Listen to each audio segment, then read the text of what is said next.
Welcome to Pretty Lies and Alibis. Let's seek the truth and travel the long road to justice together.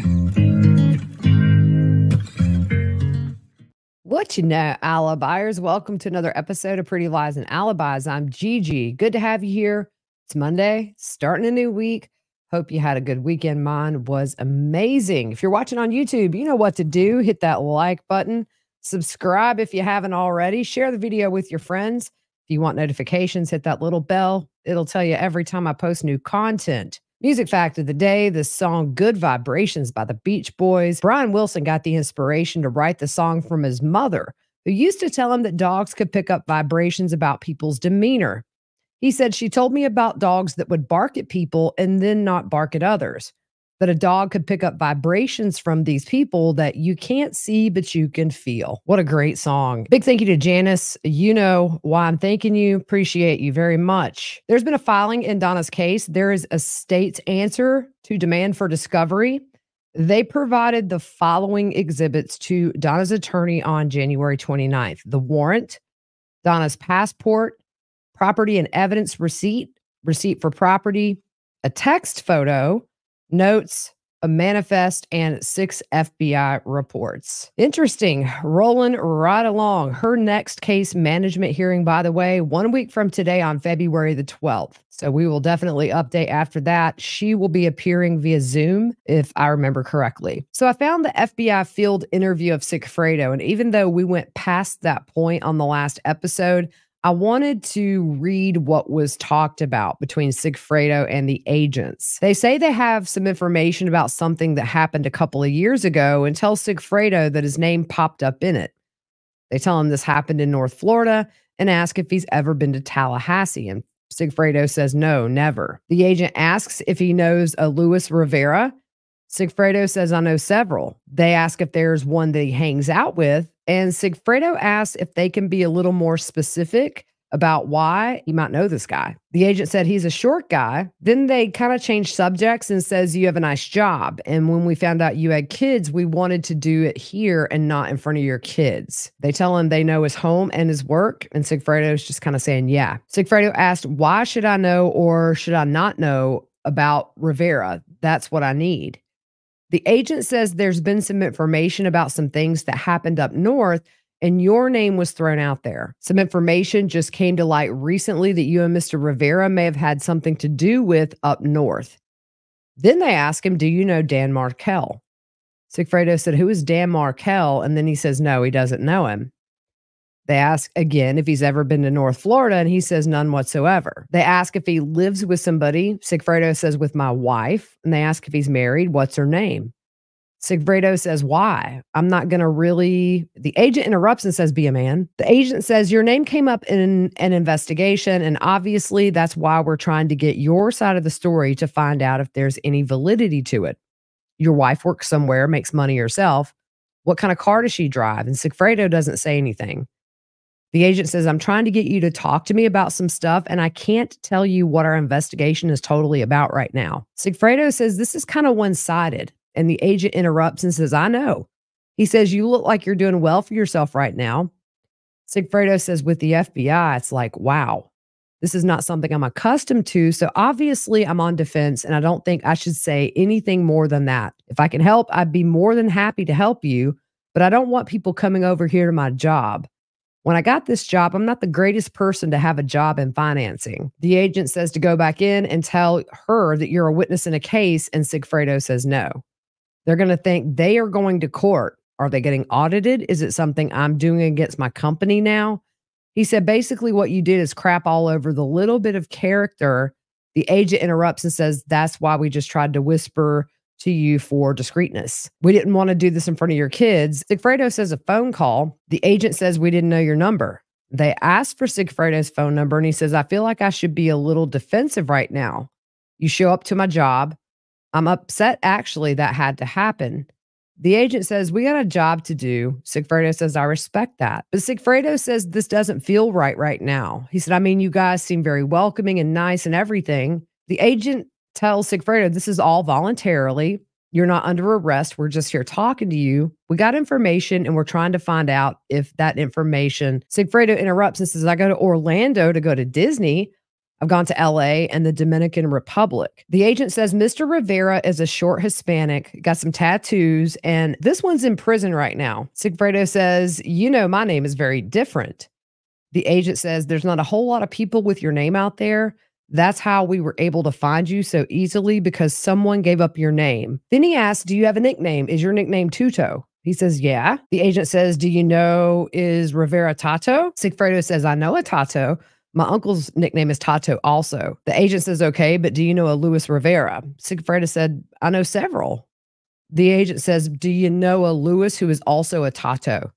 Sigfredo says, I know several, and I just want to keep it like that because I don't understand where you're going with it. Oh, you do. The agent says, I want to find out who this guy is and what his deal is, and if you're tight with him or not, if you've been with him a lot. Sigfredo says, I haven't. I'm always with my wife and kids.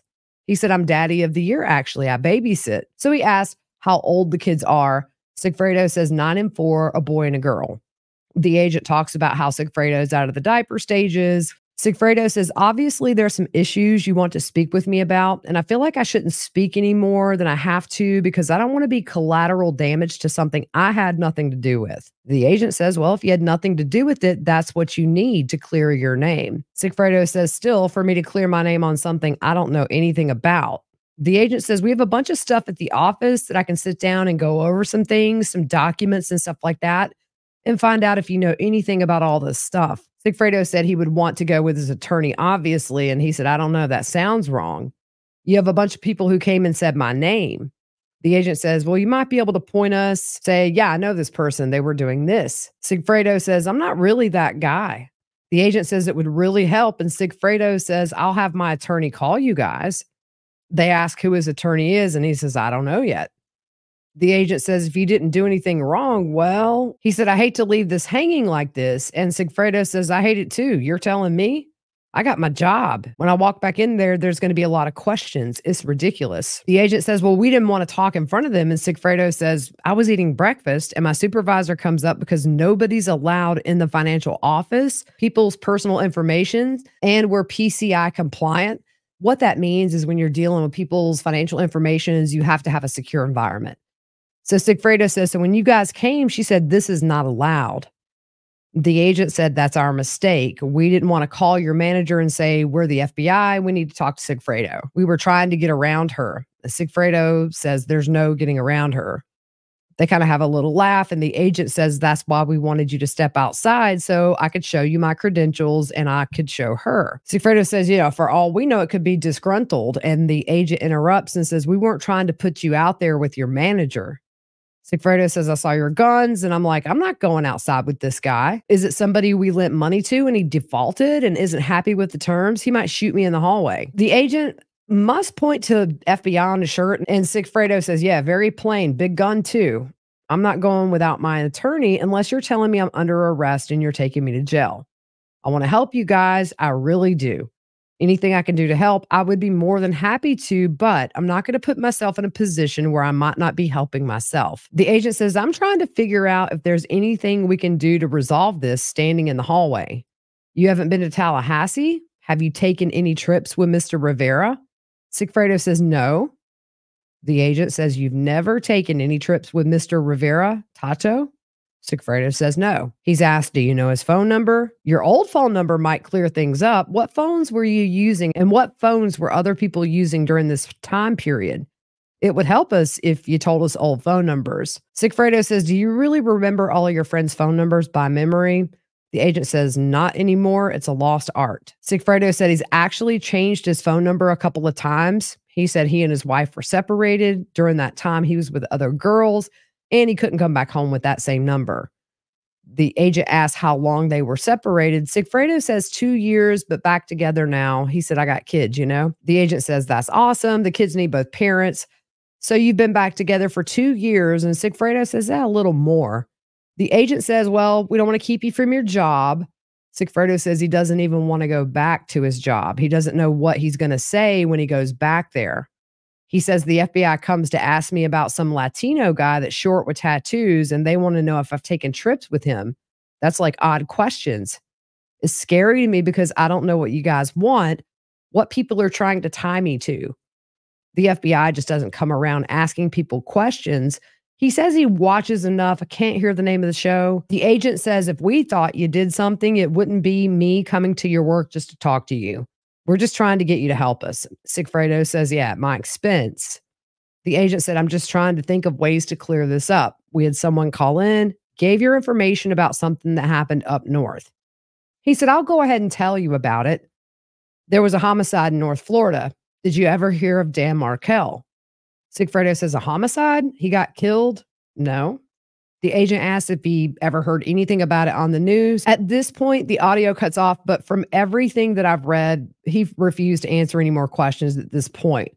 Well, don't get too comfy, dude, because they're getting you the next day. But here's the thing to remember, too. This happened before Katie called whoever Robert is, or she called Papa, and talked about the FBI agents being outside her house. So, but I wanted to add that because it does give a little bit of context as to how Sigfredo was during that meeting. So we're going to move on to some calls.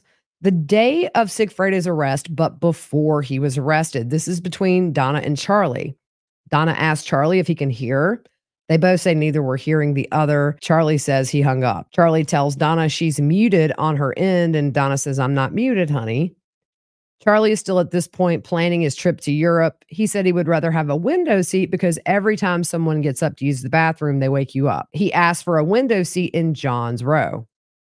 Donna says because his credit card is Delta, she can't do that with extra miles, but she said we could just deduct that from the cost from your bill, so it's the same thing. She said when it comes in the mail, Dad just takes those travel things off and you don't pay those charges that involve travel. Donna says that you don't have American Express Platinum like we do, where you can use different airlines.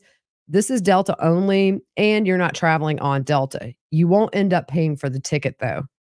Charlie says it's going to be an awesome trip. And then she asked if he wants her to go ahead and purchase the ticket. He says yes. She tells Charlie to enjoy his lunch. Charlie says he's just finishing breakfast. She says, oh my gosh, end of call. For Sigfredo's arrest, I found an interview from the Tallahassee Democrat. I'm going to link this news article from the Tallahassee Democrat in the description of this video. You can read it and also go watch this interview for yourself. There were two homeless men that actually witnessed Sigfredo's arrest, and they gave a little insight into what happened. Sigfredo stopped at an Exxon gas station. The witness said at least 10 cars from the FBI, the Drug Enforcement Administration, and the Hollandale police swarmed Sigfredo at about 9:11 p.m. on May 25th, 2016. By the way, he was driving the black Lexus that once belonged to Harvey Adelson. Sigfredo pulled up to the pump, and immediately authorities moved in to arrest him. The witness said officers flew in from everywhere, even in the opposite direction on a one-way street. He said most of those cars were unmarked, except the Hollandale police, and then he saw FBI and DEA on the shirts of other officers that were there on scene. They pulled Sigfredo to the ground, and he was put into a police car. Investigators searched the Lexus. The witness says they absolutely ripped the car apart. Also, Sigfredo had luggage in the back seat. They went through all of that. He said the whole process took about 2 hours. They closed the gas station and everything was blocked off in that vicinity. During the search, police also found 0.2 of a gram of cocaine in Sigfredo's wallet. Those charges were dropped shortly after his arrest. The next day, on May 26th, they held a press conference where they announced the arrest. Recap the case, just what happened to Dan, talk about the $100,000 reward that was put forth, and the spokesman said the investigation continues to progress. The state attorney's office finalized a probable cause affidavit. Then an arrest warrant was obtained for Sigfredo. At the time of this press conference, they had sealed the probable cause affidavit saying the investigation was ongoing. They didn't want to compromise the investigation, but they did say they weren't finished yet. And little did we know, all these years later, they would show they're not finished, and we still may have more to go. The probable cause affidavit is available online. It really just details the backstory of Dan's murder, goes through everything we've covered in prior episodes about phone activity, the divorce, the emails, the relocation, Dan filing for sanctions against Wendi, his request to have Donna have only supervised visits with the kids. They say that the connection to Sigfredo obviously was Charlie Adelson. and Katie being in that personal relationship. Katie was one of Charlie's top contacts. Sigfredo was the father of her kids. By the way, that affidavit was unsealed kind of unexpectedly on June 2nd that laid out the motive. A phone call on May 26th. There's a phone call between Katie and a friend. Katie asked what's going on. The friend says, Tuto gave me your house key last night. He was so sketched yesterday. He just made me feel really nervous, and then the number he gave us wasn't going through. We kept trying to call, but it went straight to voicemail, and I got super worried because he really didn't give me an explanation. He was just like, here's the keys. And then the number he gave us not going through, straight to voicemail. I got super worried. What's going on? He didn't give me an explanation. He was like, here's the keys. There's a lot going on. Everybody had to change numbers, and we're going to need you to walk down there tonight because we're not going to be there. And he just ran out. And I'm like, what the heck? Katie said, yeah, there's something going on right now. I haven't been able to contact him. I don't know whether to drop my daughter off at school or not. I have her, but I'm just here in traffic. She tells her friend, just lay low. If anybody asks you for that number, you don't know that number. The friend said, well, the number doesn't work. Katie says it's off, and we're trying to figure out what's going on with Sigfredo. That's why he gave you another number of mine, because I don't like using my phone, but I don't want anybody to be worried over there in school just in case something does happen or somebody is looking for me because of him or whatever the case is. Once I get to the bottom of it, please give me a call on that other cell phone. I know it sounds weird, but I'm just trying to figure out what's going on, and I'm nervous. The friend says, well, that's how he made me feel. I kept trying. Everything wasn't working. Katie says, and then you called me. She says, I can't even get in contact with him. I think they pulled him over, and I have to deal with it. I'm going to go right now to a lawyer, but I don't know what to do with my daughter. I don't want her to miss school because I have to figure this out, and I have to talk to a lawyer. The friend tells Katie, we'll just bring her to school. She was supposed to have a birthday party. Katie says, I know. You guys just might have to do the birthday party until I figure this out because I'm with his mom and we're freaking out. The friend asked Katie for the other number. She said she got weird messages on her phone, so it makes her think even more like, what is this? The friend says, I'm assuming nobody told, and then there's a name said, but I could not hear it. Katie says, I know. She's going to start worrying, and in school, I don't want them to get worried. Katie gives the phone number and says she might just keep her kid out of school and take her kid to the lawyer with her because she needs to speak with someone. She tells the friend not to say anything right now. Just say I have a doctor's appointment or something. Call me if someone shows up to her school or whatever without people knowing. The friend says, I don't work tonight, so if you want, I'll go stop by. And he's still in the house, right? Katie says, yes. Not sure who he is because at this point, Sigfredo has been arrested. It's a little confusing, but we don't get a lot of context. The next phone call, we have Charlie and June. June answers. Charlie asks what's going on. June says she's at the gym. Charlie says he's going to run to the gym and he'll be back around 10:15. June says, oh, you were home the whole time? Charlie says, yeah, my dad came over and picked up the suitcase and I was just talking to him. She says, okay. And he asked if everything's cool. She says, yes. Charlie asked if she wants him to stop by Publix and pick anything up. She says, no. She then says she called and his phone was off. Charlie says, sorry. He had it off and it was on the charger. He said his dad just picked up the suitcase because he's going to Costa Rica next week with his mom. He said, remember I told you I got him a present? She says no. Charlie says, so anyway, the suitcase that was in the living room is gone because dad just picked it up. Then he asks her if she believes him that his dad was over there. June says, yeah, I'm just on the cardio machine. Charlie says, you sound speechless. He asked again if she wants him to stop at Publix. She said she'll text him. He says he loves her and that he's going to run to the gym. Curious that the day after Sigfredo's arrest, Harvey comes to pick up that suitcase. I'm sure they talked about more than Costa Rica. But the next call is Charlie and a friend. It's really, really quick. I didn't do a little graphic for this, but Charlie sounds a little more nervous on this call. The friend asks if he's watching the news. Charlie says he's heard crap happen today. He said he had a crazy day at the office, and he asked his friend where he's at and what time he finishes. The guy says he's finished now. He has a massage, and she's coming over to the house. He asked Charlie if everything is okay. Charlie says, just patience. Crazy today. He said he hasn't seen all the news, and Charlie says, let me hit you up later. That was the end of that call. The next day, on May 27th, 2 days after Sigfredo's arrest, Wendi Adelson emails the Tallahassee Democrat a statement about Sigfredo's arrest. These past 2 years have been an extraordinarily difficult time for our family. Although my children will always live with the tremendous loss of their father, my hope is that these new developments will finally bring some closure. So the next call, May 27th, 2 days after the arrest, Katie calls Sprint. She asks how she can request her phone records from a while back. She said she needs the phone record as far as the text messages and the phone calls. The agent said she can view the records for the calls online, but they don't have the option for the text messages. The agent says she can hand her off over to tech support to see if there's anything they can help with these text messages as far as getting them. Katie says there's a text from 2 years back, and the agent says, well, what's the reason? She asks if it's for legal purposes, and Katie says yes. Katie asked if the agent will be able to tell her the cost because she knows there's a fee to get those kind of records. Then Katie asked for the phone number of tech support. The agent says she will send Katie information on how to look the phone calls up online. Katie says she's on a family plan with others and asks how far back the records go. She asks if she can specify dates to look at. The lady says she can do that online. Katie is transferred over. The other woman in tech support said they don't have the option to send her a detailed report because they don't have the storage to save those details. Katie says, you don't have enough storage? And the agent confirms and says, we just have so many customers, so many phone calls are made a day, blah, blah. The call ends. Interesting. So now Katie understands what this is for, clearly. It's all over the news, and she's going to talk to Sigfredo, and we'll get to that on the next episode. But she's nervous. She was nervous from the moment that all these bumps started. The next call is going to be between Charlie and Donna. This is on May 27th, so 2 days after Sigfredo's arrest. Donna says that she hopes they get a chance to see each other tomorrow. Charlie says he's always available.